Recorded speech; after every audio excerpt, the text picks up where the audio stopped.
Okay, imagine this for a second. Imagine a thief broke into your house every single month, absolutely without fail, and walked right out the front door with $800 of your hard-earned money. Money that, by the way, was supposed to buy your future freedom. You'd be outraged, right? You'd be calling the police immediately. You would do literally everything in your power to stop that massive, reoccurring loss. But, here's the completely crazy part. When that exact same thief has leather seats and a shiny chrome grille, we don't call it a crime at all. No way.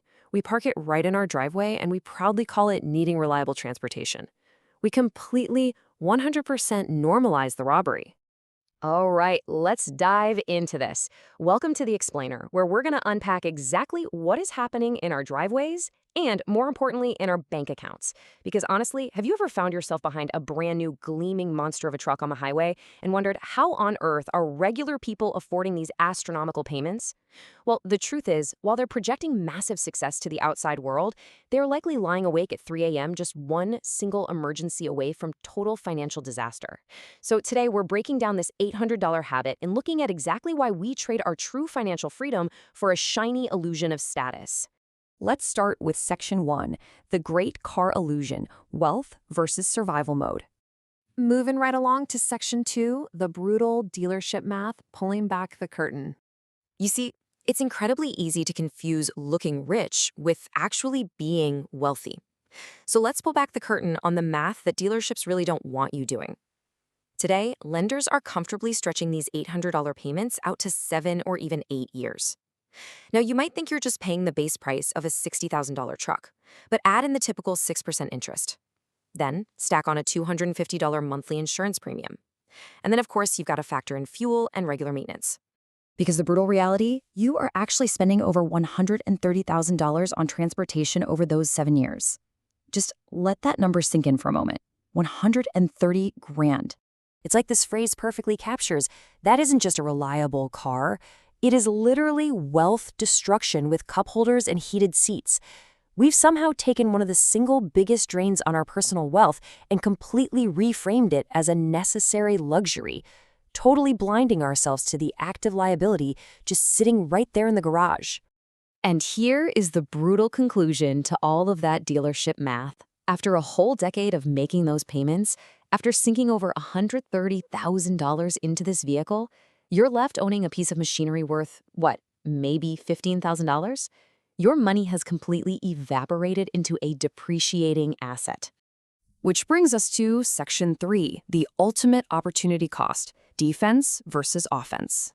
And this brilliantly illustrates the real difference between playing financial defense and playing financial offense. Think about it. What if we took that exact same money and pointed it somewhere else? Over 7 years, that truck drains $130,000 to leave you with just $15,000. But if you drove a reliable used car and simply invested that $800 a month into a basic 8% index fund, you'd have over $70,000 in cold hard cash. Instead of watching your money disappear into thin air, it's actually multiplying. And this is exactly where the rules of the game fundamentally change. You transition from just saving money to building what we call scale. See, when you get to the point where you have $20,000 or $50,000 sitting in investments, you are no longer just scraping by. Your money actually begins to do the heavy lifting for you. The math behind scale is just incredibly powerful. Think of it this way. A 10% return on $1,000 is just $100. Nice, sure, but not exactly life-changing. But when you establish a solid foundation and get that same 10% return on $20,000, bam! That is $2,000 of profit flowing directly into your account without you lifting a single finger. Your money is now working way harder than you are. All right, moving to Section 4, the power of no, the psychological superpower. Now, what's really interesting here is that we aren't just talking about the raw math of money anymore. We're talking about the profound psychological impact of how we live. When you're living paycheck to paycheck because of a massive car payment, your brain operates entirely in survival mode. You effectively become a captive audience to the bank. Because you absolutely need that next paycheck to make your $800 payment, you're forced to say yes to things. The toxic boss, the completely unreasonable overtime, the soul-crushing hour-long commute. You are basically trapped by your own status symbol. But when you skip that massive payment, you build something pretty incredible. You build what we defined here as walking away money. This is the financial foundation that allows you to literally walk into a toxic situation tomorrow, hand in your notice, and survive for months while you find something infinitely better. It is the absolute ultimate superpower, the power to simply say no. Just look at the incredible positive feedback loop this creates. Because you can suddenly survive for months without a paycheck, you start negotiating without an ounce of desperation. You can actually push back on unreasonable demands. And guess what? Employers notice that confidence, which directly leads to better job offers and higher pay. By not buying the expensive truck, you inadvertently increase your earning potential because you're operating from a place of power rather than a place of panic. And finally, Section 5, choosing freedom over status, the identity shift.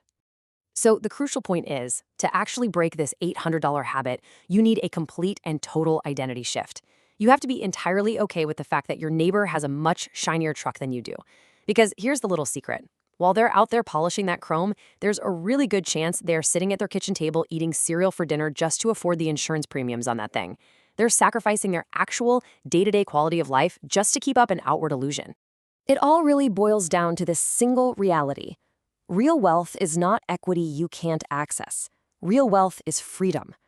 True wealth isn't a shiny hood ornament or perfectly stitched leather seats. It's the absolute peace of mind that comes from knowing you can handle whatever life throws your way.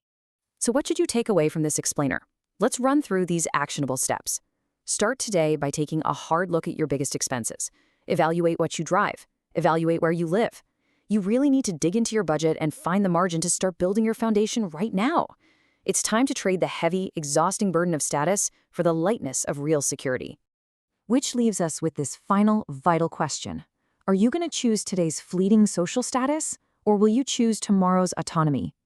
Every single dollar you keep is a piece of your future freedom reclaimed.